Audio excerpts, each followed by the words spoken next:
Hello दोस्तों, स्वागत है आपका मेरे यूट्यूब चैनल परीक्षा प्लान में। तो चलिए आज की साइंस की क्लास को शुरू करते हैं।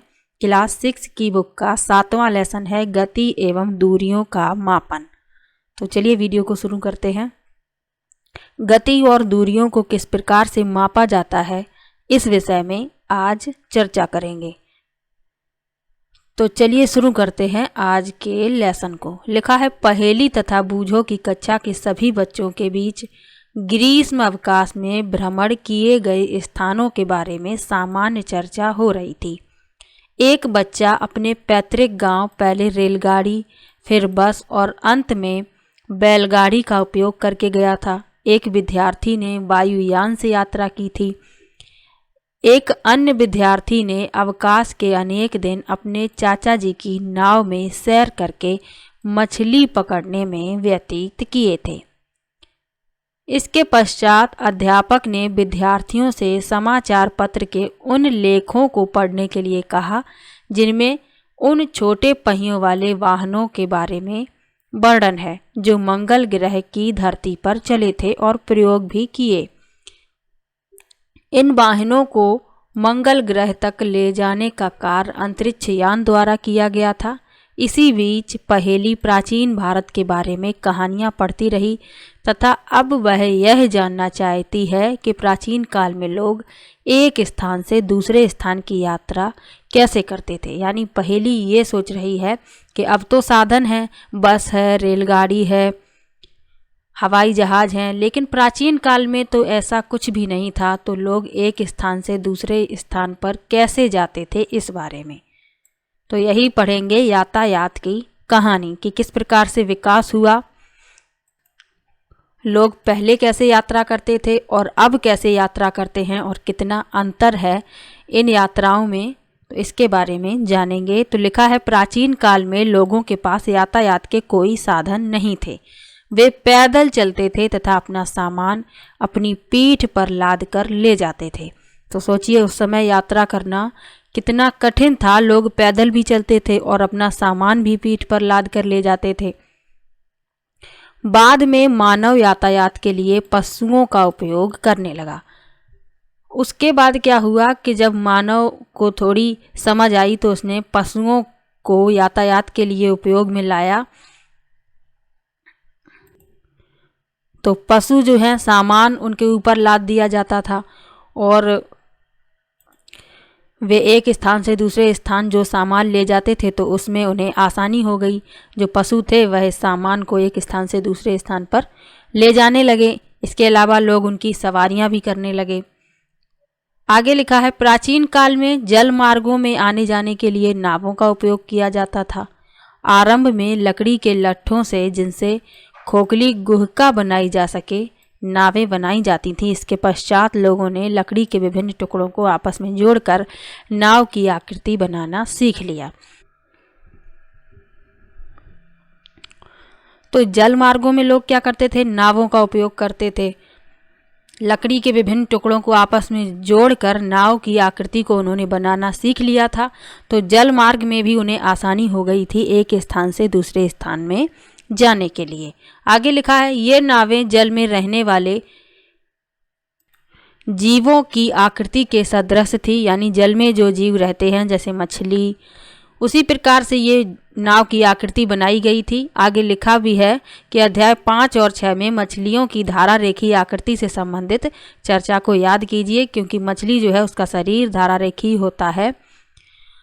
इसी बारे में लिखा है, ये अध्याय 5 और 6 में पढ़ चुके हैं। तो नावों की आकृति जो है पानी में रहने वाले जीवों के सदृश ही बनाई जाती थी। आगे लिखा है, पहिए के आविष्कार ने यातायात की प्रणाली में अत्यंत महत्वपूर्ण परिवर्तन किए। पिछले हजारों वर्षों में पहिए के डिजाइन में सुधार किए गए हैं। पहियों पर चलने वाली गाड़ियों को खींचने के लिए पशुओं का उपयोग किया जाता था। तो पहिए का आविष्कार हो गया, उसके बाद क्या किया गया, जो गाड़ियां बनाई गई उन्हें खींचने के लिए पशुओं का उपयोग किया जाता था। पशु उन गाड़ियों को खींचते थे और लोग उन पर यात्रा करते थे, एक स्थान से दूसरे स्थान जाते थे, सामान एक स्थान से दूसरे स्थान पर ले जाते थे। फिर क्या हुआ, आगे लिखा है 19वीं शताब्दी के प्रारंभ तक भी लोग एक स्थान से दूसरे स्थान तक परिवहन के लिए पशुओं, नावों तथा जहाज़ों पर निर्भर करते थे। वाष्प इंजन के आविष्कार से परिवहन के नए साधनों का विकास हुआ। वाष्प इंजन से चालित सवारी गाड़ियों तथा मालगाड़ियों के डिब्बों के लिए रेल की पटरियों का निर्माण किया गया। तो भाप के इंजन का आविष्कार किसने किया था? वाष्प इंजन जो है तो उसका आविष्कार किसने किया था? जेम्स वाट ने। और कब किया था? 1776 में। तो ये याद रखिएगा, जेम्स वाट ने भाप का इंजन बनाया 1776 में। आगे लिखा है इसके पश्चात मोटर कार, ट्रक तथा बस जैसे स्वचालित वाहन आए। जल पर परिवहन के साधन के रूप में मोटर से चलने वाली नाव और जहाज़ों का उपयोग होने लगा। तो धीरे धीरे विकास हुआ। तो पहले लोग पैदल यात्रा करते थे, उसके बाद पशुओं का उपयोग किया यात्रा करने के लिए, फिर पहिए का आविष्कार हुआ। तो जो गाड़ियां बनाई गई उन्हें खींचने के लिए पशुओं का उपयोग किया गया। नाव, लोग जल मार्ग में नाव का उपयोग करते थे। फिर वाष्प का इंजन बना, उसके लिए क्या किया गया? रेल की पटरियां बिछाई गईं। उसके पश्चात मोटर कार, ट्रक, बस जैसे स्वचालित वाहन आए। तो विकास जो है धीरे धीरे हो रहा है। आगे लिखा है 19वीं शताब्दी के प्रारंभ के वर्षों में वायुयान का विकास हुआ। यानी 19वीं शताब्दी के प्रारंभ में वायुयान का विकास हुआ, जिनमें बाद में सुधार किए गए और इन्हें यात्री तथा सामान ले जाने योग्य बनाया गया।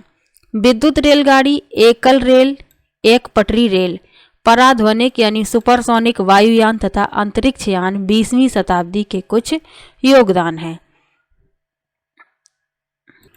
तो ये तो कहानी थी यातायात की कि किस प्रकार से यातायात के साधनों में विकास हुआ, प्राचीन काल में कैसे लोग यात्रा करते थे। यात्रा के साधनों में विकास का जो क्रम है वह धीरे धीरे बदलता गया। तो इन सब के बारे में जान लिया। अब लिखा है यह डेस्क कितना, यहाँ पर लिखा हुआ है कि यह डेस्क कितना चौड़ा है।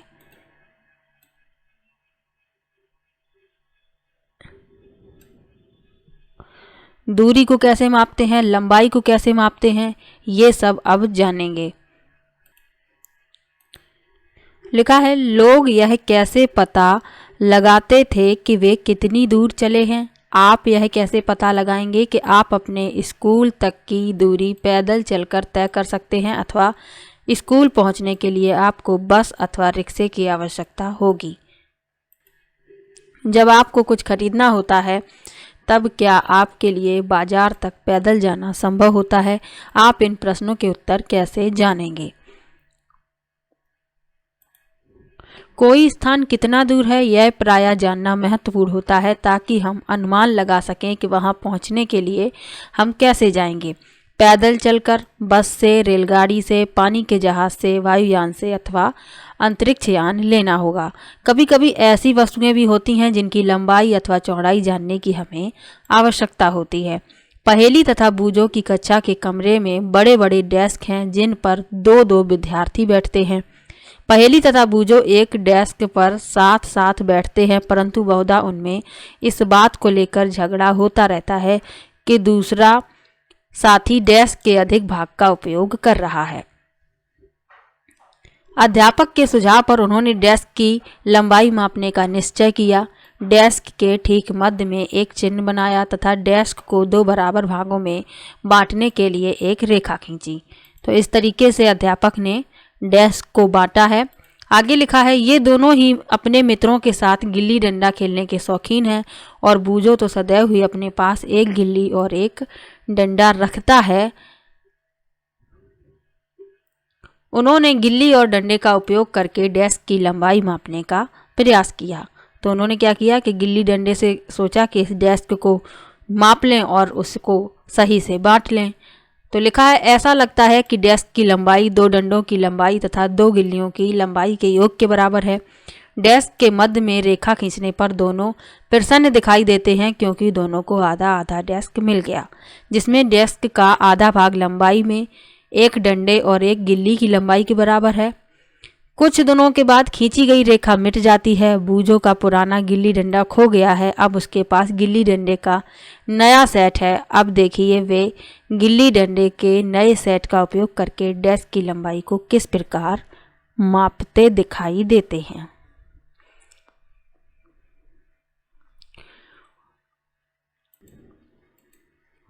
तो मेज की लंबाई को बूझो ने गिल्ली और डंडे से मापा था। ये बालिस्त होता है, आपका ये हाथ जितना होता है, ये आप यहाँ देख सकते हैं। तो हाथ से जब मापते हैं तो यहाँ इस अंगूठे से और इस उंगली के बीच की दूरी इस तरीके से भी मापा जाता है। तो ये एक बालिस्त कहलाती है। तो आप लोगों को याद रखना है। अब यहाँ पर परिभाषा लिखी है मापन की, तो ये भी पढ़ना आवश्यक है।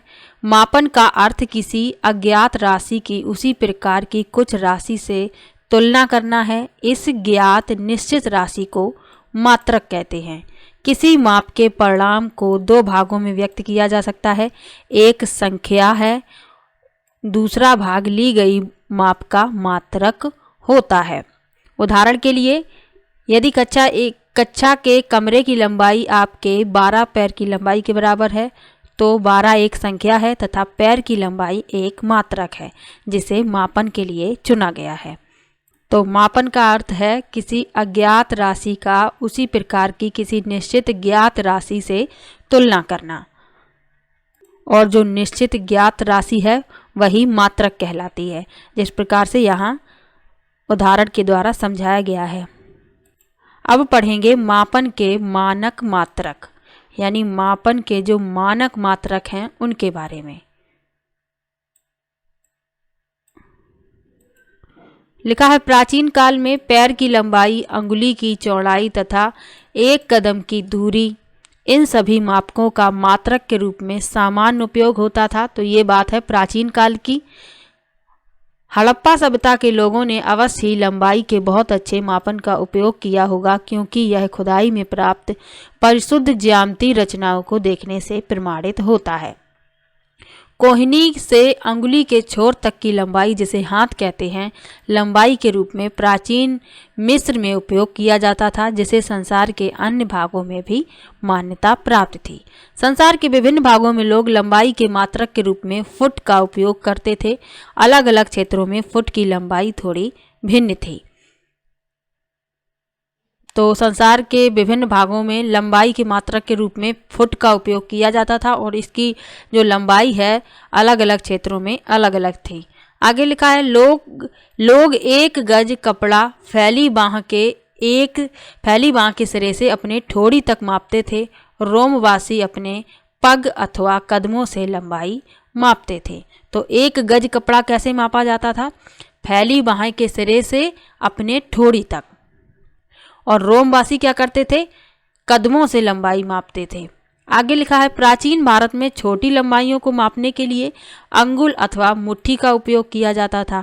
आज भी भारत के कई शहरों में हम पुष्प विक्रेताओं को पुष्पहारों को बेचते समय अपनी भुजाओं का उपयोग लंबाई के मात्रक के रूप में करते हुए देखते हैं। यानी जो फूलों की माला बेचते हैं वो इस प्रकार के मात्रक का उपयोग अभी भी करते हैं।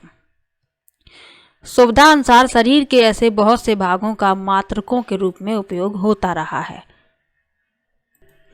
आगे लिखा है तथापि प्रत्येक व्यक्ति के शरीर की आमापों में थोड़ी भिन्नता हो सकती है। शायद इसी कारण भी मापन में उलझने आई होंगी। वर्ष 1790 में फ्रांसीसियों ने मापन की एक मानक प्रणाली की रचना की, जिसे मीटरी पद्धति कहते हैं। तो मीटरी पद्धति की रचना किसने की है? फ्रांसीसियों ने। आगे लिखा है एक समानता के लिए समस्त संसार के वैज्ञानिकों ने मापन के मानक मात्रकों के एक सेट को स्वीकार कर लिया। आजकल जिस मात्रक प्रणाली का उपयोग हो रहा है उसे अंतरराष्ट्रीय मात्रक प्रणाली यानी एसआई मात्रक कहते हैं। लंबाई का एसआई मात्रक मीटर है।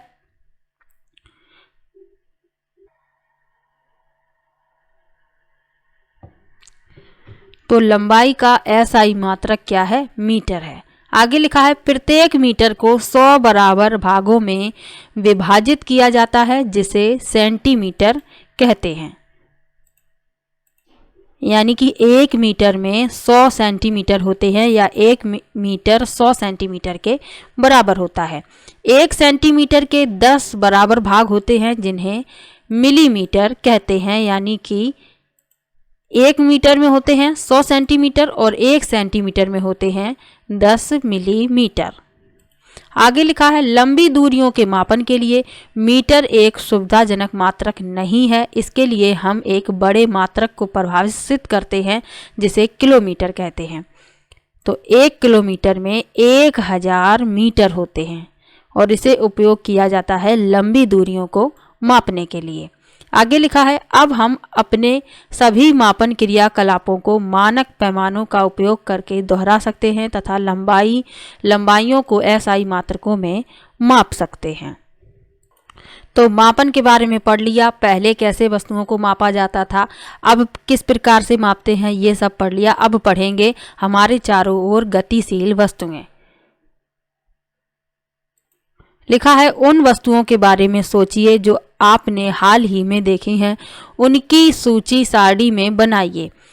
आपकी सूची में स्कूल का बस्ता, मच्छर, मेज, कुर्सियों पर बैठे व्यक्ति, इधर उधर जाते लोग आदि हो सकते हैं।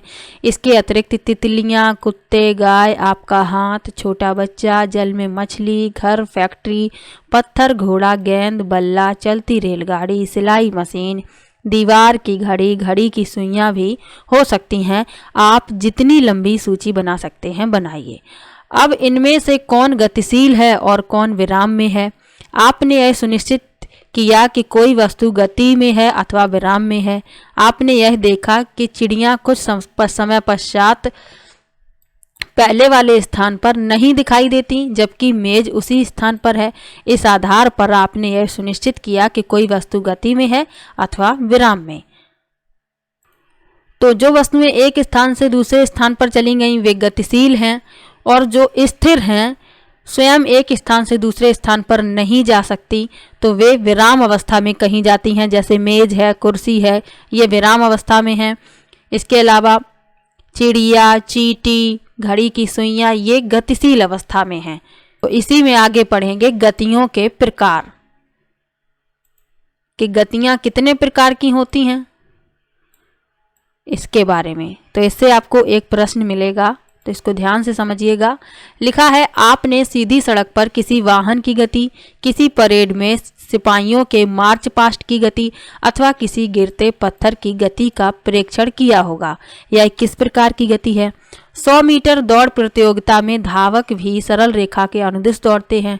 क्या आप अपने चारों ओर देखकर इसी प्रकार के और अधिक उदाहरण सोच सकते हैं? ये आप देख सकते हैं चित्र में, ये वाहन जो है एक सीधी रेखा में जा रहे हैं, ये परेड कर रहे हैं सिपाही। आगे लिखा है तो ये दोनों जो उदाहरण है ये सरल रेखीय गति के हैं। तो लिखा भी है इन सभी उदाहरणों में हम यह देखते हैं कि वस्तुएं सरल रेखा के अनुदिश गति कर रही हैं। इस प्रकार की गति को सरल रेखा को क्या कहते हैं? सरल रेखीय गति। अब जो वर्तुल गतियां हैं और भी गतियां हैं, इन्हें क्रियाकलाप के माध्यम से समझना होगा। तो चलिए समझ लेते हैं। लिखा है एक पत्थर लीजिए, इससे एक धागा बांधिए तथा अपने हाथ से इसे तेजी से घुमाइए। पत्थर की गति को ध्यान से देखिए। हम देखते हैं कि पत्थर वृत्तीय पथ के अनुदिश गति कर रहा है। इस गति में पत्थर की आपके हाथ से दूरी समान रहती है। इस प्रकार की गति को वर्तुल गति कहते हैं। यानी एक धागे से पत्थर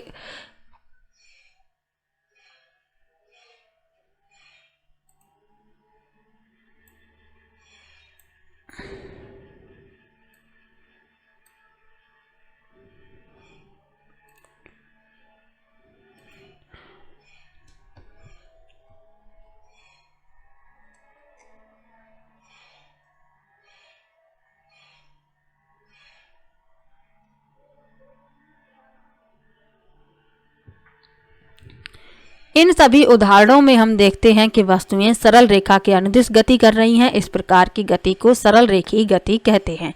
यानी कि जब वस्तुएं सरल रेखा के अनुदिश गति करें तो उनकी गति कहलाती है सरल रेखीय गति। जैसे वाहन चलते हैं सड़क पर और ये सिपाही जो हैं परेड कर रहे हैं, तो ये किसके उदाहरण हैं? सरल रेखीय गति के। अब जो और गतियों के उदाहरण हैं और गतियों के जो प्रकार हैं उन्हें क्रियाकलाप के माध्यम से समझेंगे। तो चलिए पढ़ लेते हैं। लिखा है, एक पत्थर लीजिए, इससे एक धागा बांधिए तथा अपने हाथ से तेजी से घुमाइए। पत्थर की गति को ध्यान से देखिए। हम देखते हैं कि पत्थर वृत्तीय पथ के अनुदिश गति कर रहा है। इस गति में पत्थर की आपके हाथ से दूरी समान रहती है। इस प्रकार की गति को वर्तुल गति कहते हैं। यानी पत्थर को धागे से बांधना है और इसे घुमाना है तो पत्थर जो है वह वर्तुल गति करता है, यानी एक वृत्तीय पथ पर गति करने लगता है और इस प्रकार की गति कहलाती है वर्तुल गति। आगे लिखा है, बिजली के पंखे की पंखुड़ियों पर अंकित किसी चिन्ह की गति किसी घड़ी के सेकंड की सुई की गति वर्तुल गति के उदाहरण हैं। तो घड़ी की जो सेकंड की सुई होती है उसकी गति और पंखुड़ियों पर अंकित किसी चिन्ह की गति जो है वह कहलाती है वर्तुल गति। आगे लिखा है, बिजली का पंखा अथवा घड़ी स्वयं एक स्थान से दूसरे स्थान तक गति नहीं कर रहे हैं, परंतु पंखे की पंखुड़ियां घूर्णन करती हैं तथा ऐसा ही घड़ियों की सुइयां भी करती हैं। यदि हम पंखे की पंखुड़ियों अथवा घड़ी की सुइयों पर कहीं किसी प्रकार का कोई चिन्ह अंकित कर दें तो घूर्णन करते समय भी पंखे अथवा घड़ी के केंद्र से इसकी दूरी समान रहेगी। तो घड़ी की जो सुइयां होती हैं और पंखे की पंखुड़ियां ये क्या करती हैं? घूर्णन गति करती हैं। आगे लिखा है, कुछ प्रकरणों में कोई वस्तु एक निश्चित समय अंतराल के बाद अपनी गति को दोहराती है। इस प्रकार की गति को आवर्ती गति कहते हैं। यानी कि जब वस्तु निश्चित अंतराल के बाद अपनी गति को दोहराए तो ऐसी गति कहलाती है आवर्ती गति। डोरी से बंधा हुआ वही पत्थर लीजिए जिसे आपने क्रियाकलाप में उपयोग किया था, यानी जिसे वर्तुल गति में उपयोग किया था, वही वाला पत्थर फिर से लेना है और क्या करना है? अब डोरी को अपने हाथ में थामिए तथा पत्थर को डोरी से लटकने दीजिए। यह एक लोलक है। दूसरे हाथ से पत्थर को एक तरफ खींचिए और फिर स्वतंत्र गति करने के लिए छोड़ दीजिए। लोलक की यह गति आवर्ती गति का एक उदाहरण है। यानी कि क्या करना है? जैसे ये पत्थर जो है बंधा था डोरी से, इसे अब खींचना है तो ये इस तरफ जाएगा, फिर ऐसे जाएगा, फिर ऐसे जाएगा। तो ये गति जो है ये क्या कहलाती है? आवर्ती गति। आगे लिखा है, वृक्ष की शाखाओं का इधर उधर लहराना, झूला झूलते बच्चे की गति, सितार की डोरियों की गति, बजते समय ढोलों की झिल्ली की गति, ये सभी आवर्ती गति के उदाहरण हैं जिनमें वस्तुएं एक निश्चित समय अंतराल के बाद अपनी गति को दोहराती हैं। तो ये सभी उदाहरण हैं किसके? आवर्ती गति के। कौन कौन से? सितार की डोरियों की गति, बजते समय ढोलों की झिल्ली की गति, झूला झूलते बच्चे की गति और शाखाओं का इधर उधर लहराना। आगे लिखा है, क्या आपने क्रियाकलाप 5 के एक भाग के रूप में सिलाई मशीन का परीक्षण किया था? आपने ध्यान दिया होगा कि सिलाई मशीन अपनी इसी अवस्थिति में रहती है जबकि उसका पहिया वर्तुल गति में होता है। इसमें एक सुई भी होती है जो जब तक पहिया घूर्णन करता है तब तक निरंतर ऊपर नीचे गति करती है। क्या ऐसा नहीं है? यहाँ सुई की गति आवर्ती गति कर रही है। तो सिलाई मशीन में एक साथ कई गतियां होती हैं। पहिया वर्तुल गति में होता है, सुई जो है आवर्ती गति करती है और जब गेंद किसी फर्श पर लुढ़कती है तो वह क्या करती है? घूर्णन गति करती हुई आगे की ओर गति करती है। इस प्रकार गेंद सरल रेखीय गति के साथ साथ घूर्णन गति भी करती है। तो गेंद जब फर्श पर लुढ़कती है तो वह घूर्णन गति भी करती है और उसके साथ सरल रेखीय गति भी करती है। आगे लिखा है, इस अध्याय के अंतर्गत हमने बहुत से मापन क्रियाकलाप किए तथा कुछ प्रकार की गतियों के विषय में चर्चा की। हमने देखा कि समय के साथ स्थिति में परिवर्तन को गति कहते हैं, यानी समय के साथ स्थिति में जो परिवर्तन होता है वह गति कहलाता है। स्थिति में हुए इस परिवर्तन को हम दूरी मापन द्वारा ज्ञात कर सकते हैं। इससे हमें यह जानकारी मिलती है कि कोई वस्तु कितनी धीमी अथवा तीव्र गति कर रही है। फर्श पर घोंगे का रेंगना तितली का एक पुष्प से दूसरे पुष्प पर मंडराना, नदी का प्रवाहित होना, वायुयान का वायु में ऊंचाइयों पर उड़ना, पृथ्वी के परता चंद्रमा द्वारा गति करना, हमारे शरीर में रुधिर का परिसंचरण आदि सभी उदाहरण हमारे चारों ओर और अनेक स्थानों पर होने वाली गतियों को दर्शाते हैं। तो आज के इस लेसन में यातायात के साधनों के बारे में जाना, गतियों के बारे में पढ़ा, गतियों के प्रकार के बारे में पढ़ा। तो इससे आपको 1 या 2 प्रश्न मिलेंगे। तो चलिए मिलते हैं नेक्स्ट वीडियो में।